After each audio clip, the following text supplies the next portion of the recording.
The two best friends that anybody could have on a football field together. George Pickens with the catch. He makes a couple moves, and CeeDee Lamb just waving goodbye. He knows his dude's going to find his way into the end zone. And, of course, Brian Schottenheimer has to get in on all the love as well as the Cowboys take down the Las Vegas Raiders in week 11 of the season, 33-16, the final score. We've got Isaiah Stanback. We've got Barry Church, Nate Newton. I'm Kyle Youmans. Welcome into Special Edition here from the Star in Frisco. And, guys, you see it there, of course, those two guys together, George Pickens, CeeDee Lamb, they've been inseparable since training camp. When the Cowboys, of course, made the move this offseason to add another wide receiver, did they realize that George Pickens was going to be the number 2 wide receiver in receiving yards through the first 11 weeks of the year? It's been really impressive what he's been doing. Barry, I'll start with you since you're our resident defender. Yes. Who would you rather not cover in this offense for the Cowboys? Because George Pickens looks like he could be the best offensive weapon. Yeah, Kyle, it's kind of a pick your poison when you're dealing with these two wide receivers out there. And look, I know George Pickens is balling. I know he's putting up crazy numbers out there, all these highlight catches and highlight finishes out there. But I'm still rocking with CeeDee Lamb when you talk about who the catalyst of this offense is, the best weapon of this offense. This is a guy that can play on the outside, play on the slot. He demands the coverage from your number 1 corner, and he demands double teams when he's in the slot. I understand George Pickens is a beast, but right now I still believe CeeDee Lamb is the catalyst for this offense. I'm not picking.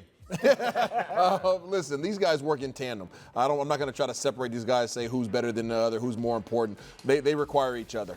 Those guys in tandem with Jake Ferguson as well as Javonte Williams, they are your personnel that you can utilize to go out there and make you big plays. We obviously see the stat line in terms of what George Pickens is doing. I am surprised by his yak yardage, his yards after the catch. That's something that has been a game changer for the Dallas Cowboys this year. But to the point I was making earlier, don't have to pick between these two. Just get the ball to whoever's open. He's the hottest thing. He's the hottest guy right now. So he is the most important weapon because he's been open. I love CeeDee. I'm with you, Isaiah. I'm a CeeDee Lamb guy. But when you come in tandem, this is what Dak has been missing over the years. This is what CeeDee has been missing over the years. Right now, this is the guy who's receiving all the love. Keep going, Pickens. I love it. I love it. And I think the one downside is that he's on a contract year, and then somebody's going to have to pay him, whether it's Dallas or somebody else. He's earning the paycheck at the moment with over 900 receiving yards and 7 touchdowns this season. Now, the defense, of course, is a new-look defense, and the Cowboys still trying to catch up with the Philadelphia Eagles. Of course, they have the Eagles this week in a Sunday afternoon affair at AT&T Stadium, but they're going to have to show the same type of impact against the Eagles that they did against the Las Vegas Raiders their last time around. Do you feel like this defense, Barry, is built to handle a team like the Philadelphia Eagles? With the new additions, I do believe so, that they are built to handle the Eagles when you look at this. To me, they've got to be able to bottle up Saquon Barkley. All right, you can't let this Eagles offense have the run and the pass. You got to force this offense to be productive with Jalen Hurts' arm out there instead of being able to do the run and the pass. And you've got to make sure your rush lanes are good. The last time they went against the Eagles, Jalen Hurts was able to go off using his legs, and that pretty much won the game for the Philadelphia Eagles. So you got to force them to play within the pocket. You do that, the advantage goes to the Dallas Cowboys defense. I feel good about the Dallas Cowboys defense versus this offense of the Eagles. I think that this defense is now built to take on the Eagles. You know, it's nothing new that teams in divisional woes kind of build their rosters to be able to take on their biggest divisional opponent, and that's exactly what the Dallas Cowboys have done. You now can stop the run with interior pressure, really disrupting Saquon Barkley from getting going. You can send your defensive ends up the field to contain Jalen Hurts, and you have corners that have the size that can go up there and disrupt their big play guys. So I think the Dallas Cowboys are positioned well to handle what the Eagles can present. Man, with Quinny coming, I think we got the Great Wall of Dallas, man, in the making. All we got to do is Kenny Clark continue to be yourself. Now Osa can go 40 snaps or less, and he can be a lightning rod when need be. We have a team now that I think can start competing against Philly in their great run game. That was just a member of the Great Wall of Dallas saying that the Great Wall of Dallas is now on the defensive line. That's significant. If you're looking for a social media graphic, there's one way to grab it right there. Just put that quote up on the screen. We've got plenty more coming your way here on Special Edition from the Star in Frisco. Of course, it is Eagles week. Cowboys taking on Philadelphia. A.J. Brown and that offense haven't been playing well, but their defense has been to an 8-2 start this season. But when we come back, that new look defense, how do they fare in a 4-man front as this season goes on? Special Edition, presented by AT&T, is brought to you by your North Texas Ford dealers. Ford is the best in Texas. Reliant, official energy provider of the Dallas Cowboys. Blockchain.com. Invest like your icons with Blockchain.com. And by AT&T. Connecting changes everything.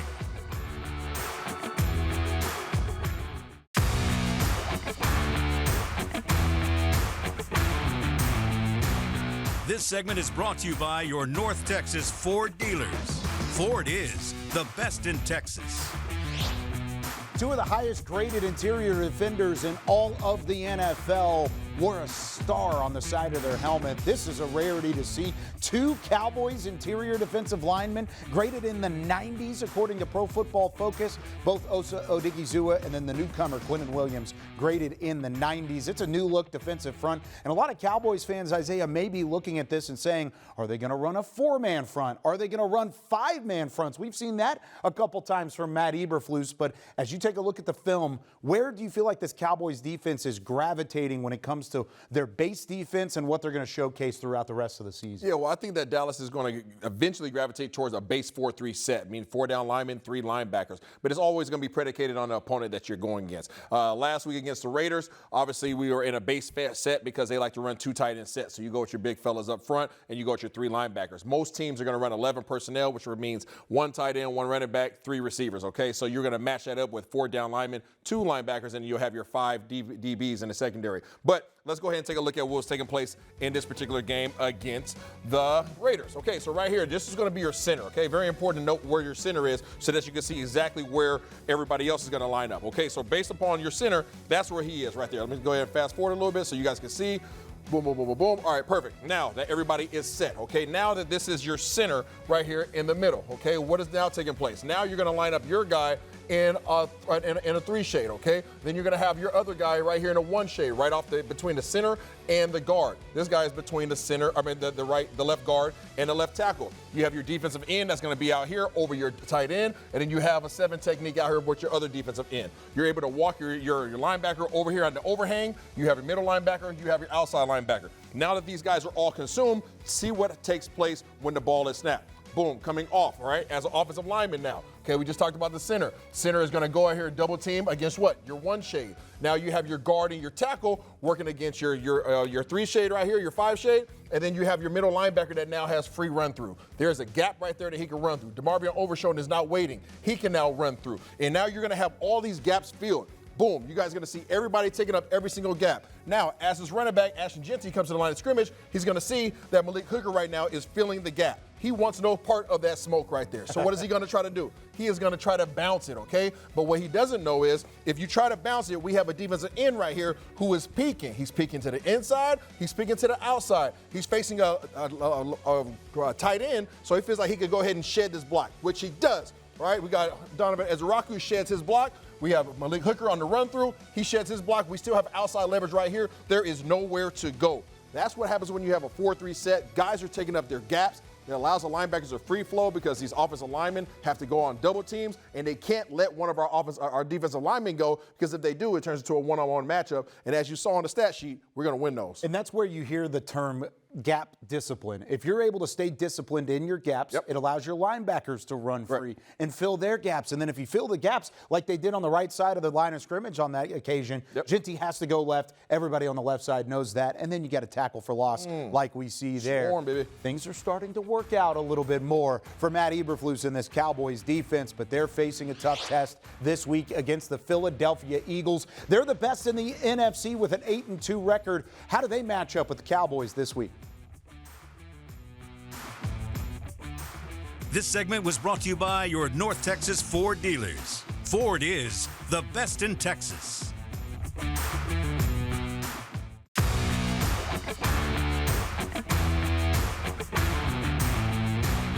This segment is brought to you by the NFL Fan of the Year, presented by Captain Morgan.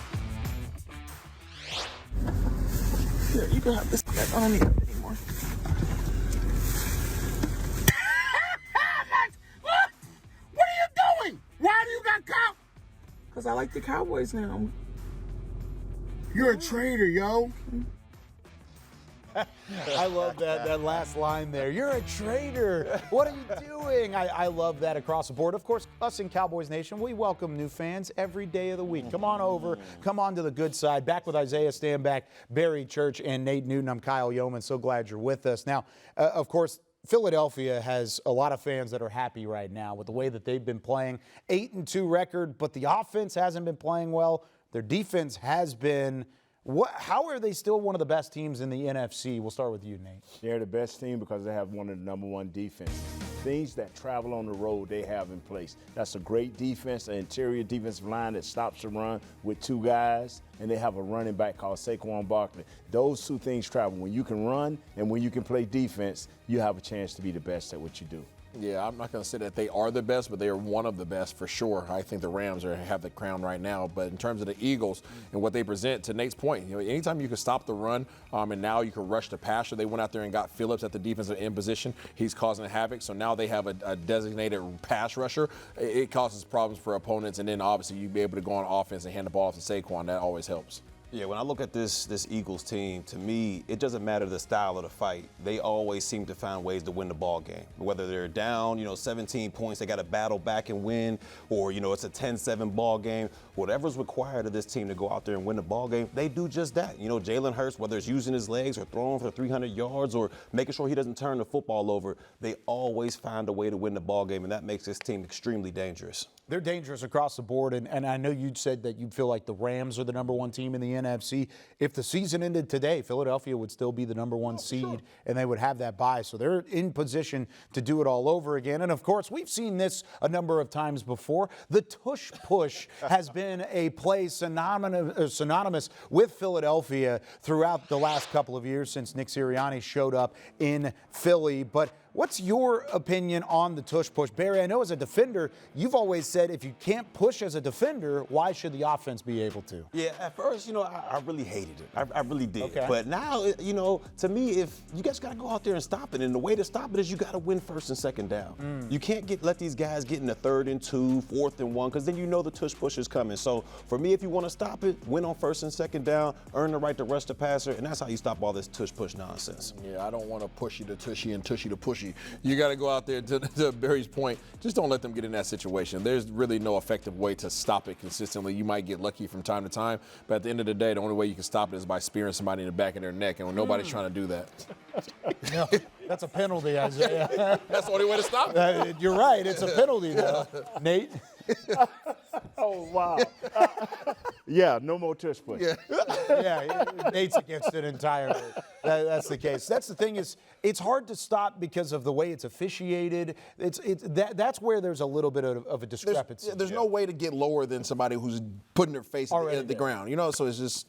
And anybody can run it. It's not just Philadelphia that can run it. Anybody can run it, and we've seen that on social media this week as well. I mean, how about these mascots in the middle of an opportunity to make fun of the tush push?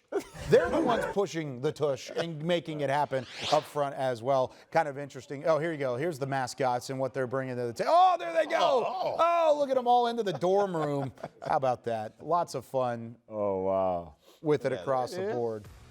Oh, man, that's funny stuff. I love it. That's what Isaiah was doing back at the University of Washington back in the day. And then there's the mascots. They're pushing the pile into the end zone. Those little kids that running through? Yeah, that's exactly what it is. That's a Pee Wee football team they're running through as well. When we come back here on Special Edition, Solomon Thomas continues to spread the message of mental health awareness in the community.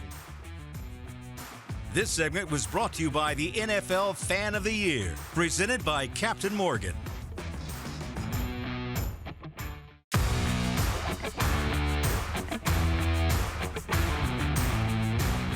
This segment is brought to you by the Salvation Army, doing the most good.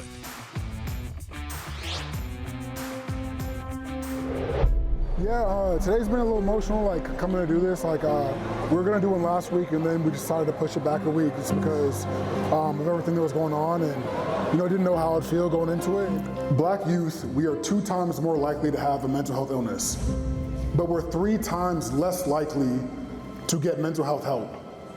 And that's a big statistic because there's some stigma in our community. There's some stigma just in the realm of mental health where we feel like we have to be strong and tough. Real strength isn't just focus and muscle. It's in the mind. It's in your focus on academics and athletics. Mental health matters. You have to ask questions, ask somebody, and you're not weak. If you ask a friend, are you okay? You know, I think it's really important to find that safe place, find that place where you can go to be vulnerable. We want to thank the Gene and Jerry Foundation, also with partnering with the defensive line, because the Gene and Jerry Foundation is donating $10,000 to Dallas ISD for mental health services. I'm really hoping that they take away that like all emotions are good. Like we live up growing to thinking like sadness is so bad, the anger is so bad, but these emotions are only bad when you don't sort through them. When you don't address an emotion, it just gets bigger and bigger and it gets worse to a point you can't control it.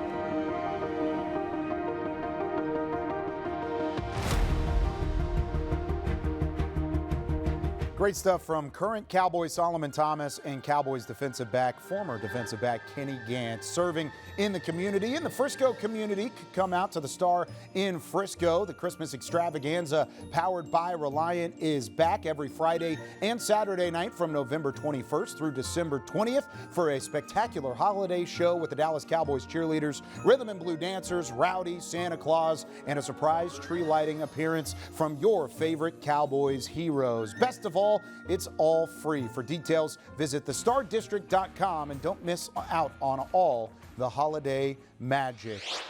Cowboys facing the Eagles this week. Will it be a spitting image of the Week 1 matchup with Philadelphia? We'll preview it next. This segment was brought to you by the Salvation Army, doing the most good. Closed captioning is brought to you by the Texas Lottery. Dallas Cowboys scratch tickets from the Texas Lottery are here. Play today. And to watch more Dallas Cowboys content on your connected TV, download the Cowboys Now app on Amazon Fire, Roku, and Apple TV.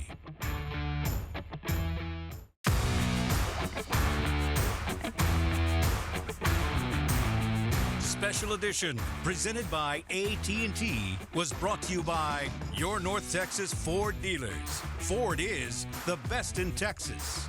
Miller Lite, the only beer of the Dallas Cowboys. And by AT&T, connecting changes everything.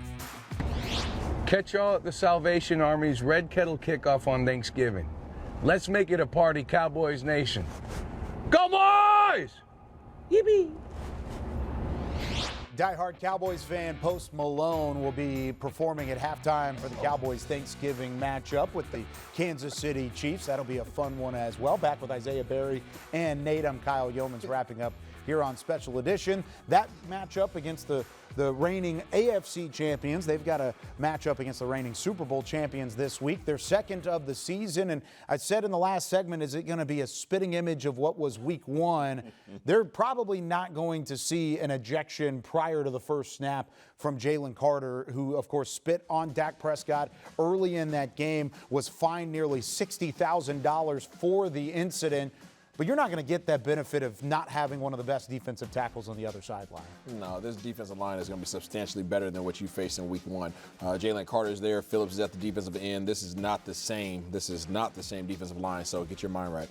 I think one of the big things here when it comes to that defense is there going to be any rivalry carryover from what we saw in that matchup? I know both of you have played in plenty of these rivalries, but will you see a little bit more of that? I think you will. I mean, not as far as the spitting and all that concern. Sure, yeah. But when it comes to the Eagles and Dallas Cowboys, I mean, it's nothing but a rivalry. So you're going to get the best from both teams out there, and you're going to get a fresh Jalen Carter out there who's a menace when you talk about that defensive line. But to Isaiah's point, when it comes to that Phillips on the edge, that's the guy that I'm kind of worried about, especially going against these two tackles for the Dallas Cowboys. Dak was defending you, Booker. You call yourself the soul snatcher. Get that soul and take it home. Oh, yes. Okay. A little extra. Okay. I see it challenging the young rookie. Nate, who do you think is going to win this weekend? Oh, it's going to be the Cowboys, man. And it's going to be that record-setting kick that you want of 71 yards. Ooh. That's the only way we can beat them at the end, baby. By one. By one. Always. Yes, for Nate Newton. We'll be out at AT&T Stadium, 2 o'clock Central Time. Start time for Cowboys pregame live, leading you up to kickoff between the Eagles and the Cowboys. That does it for us on Special Edition. We'll see you next week.